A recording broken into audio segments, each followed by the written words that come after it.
ನಮಸ್ಕಾರ. ನಾನು ಈಗ ತೆಗೆದುಕೊಂಡಿರ್ತಕ್ಕಂಥ ವಿಷಯ ಯಾವುದು ಅಂತಂದರೆ ಹಿಂದೂ ಕಾನೂನು. ಹಿಂದೂ ಕಾನೂನು ಯಾರಿಗೆ ಅನ್ವಯವಾಗುವುದಿಲ್ಲ ಅನ್ನೋದ್ರ ಬಗ್ಗೆ ನಾವು ವಿಚಾರಣೆ ಮಾಡೋಣ.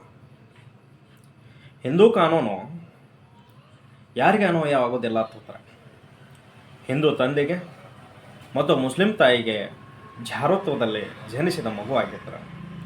ಅಂದರೆ ಹಿಂದೂ ಹುಡುಗ ಮುಸ್ಲಿಂ ಹುಡುಗಿಯನ್ನು ಮದುವೆ ಆಗಿ ಅವರ ಮಧ್ಯೆ ಆಗಿರ್ತಕ್ಕಂತಹ ಮಗು ಏನಾಗ್ತದ, ಅವರಿಂದ ಜನಿಸಿರ್ತಕ್ಕಂಥ ಮಗು ಏನಾಗ್ತದ ಅಂತಂದ್ರೆ ಆ ಮಗು ಮುಸ್ಲಿಂ ತಾಯಿಯೊಂದಿಗೆ ಮುಸ್ಲಿಂ ರೀತಿಯಲ್ಲಿ ಬೆಳೀತಾ ಇರ್ತದೆ.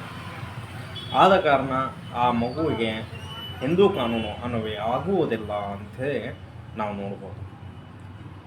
ಅದೇ ರೀತಿಯಾಗಿ ಎರಡನೇದಾಗಿ ನೋಡೋದಾದರೆ ಯಾರಿಗೆ ಅನ್ವಯವಾಗುವುದಿಲ್ಲ ಅಂತೇಳಿ ಹಿಂದೂ ತಂದೆಗೆ ಮತ್ತು ಕ್ರಿಶ್ಚಿಯನ್ ತಾಯಿಗೆ ಹುಟ್ಟಿದ ಮತ್ತು ಕ್ರಿಶ್ಚಿಯನ್ ರೀತಿಯಲ್ಲಿ ಬೆಳೆಸಿದ ಜಾರತ್ವದಲ್ಲಿ ಹುಟ್ಟಿದವರು.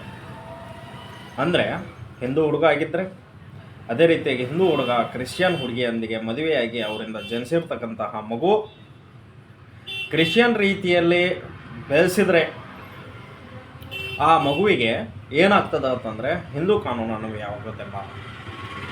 ಅದೇ ರೀತಿಯಾಗಿ ಹಿಂದುವಿನಿಂದ ಮುಸ್ಲಿಂ ಧರ್ಮಕ್ಕೆ ಮತಾಂತರನ ಹೊಂದಿದ್ರ ಹಿಂದೂ ಧರ್ಮವನ್ನು ತ್ಯಜಿಸಿ ಮುಸ್ಲಿಂ ಧರ್ಮಕ್ಕೆ ಹೋಗಿ ಮುಸ್ಲಿಂ ರೀತಿಯಲ್ಲಿ ಆಚಾರ ವಿಚಾರಗಳನ್ನು ಮಾಡ್ತಾ ಇದ್ರ, ಧರ್ಮವನ್ನು ತ್ಯಜಿಸಿ ಮುಸ್ಲಿಂ ಧರ್ಮಕ್ಕೆ ಮತಾಂತರನ ಹೊಂದಿದ್ರ ಅಂಥ ಸಂದರ್ಭದಲ್ಲಿ ಕೂಡ ಅವನಿಗೆ ಹಿಂದೂ ಕಾನೂನು ಅನ್ವಯವಾಗುವುದಿಲ್ಲ.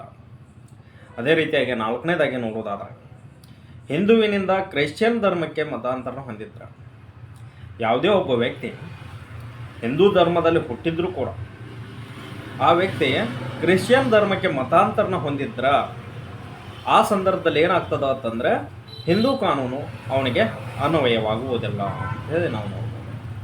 ಇದೇ ರೀತಿಯಾಗಿ ನಾನು ಕಾನೂನಿಗೆ ಸಂಬಂಧಿಸಿದ ವಿಡಿಯೋಗಳನ್ನು ಮಾಡ್ತಾ ಇರ್ತೇನೆ. ಆದ ಕಾರಣ ಎಲ್ಲರೂ ಸಬ್ಸ್ಕ್ರೈಬ್ ಮಾಡಿ ಹಾಗೂ ಯಾರಿಗೆ ಅವಶ್ಯಕತೆ ಇದೆ ಅವರಿಗೆ ಶೇರ್ ಮಾಡಿ. ಧನ್ಯವಾದಗಳು.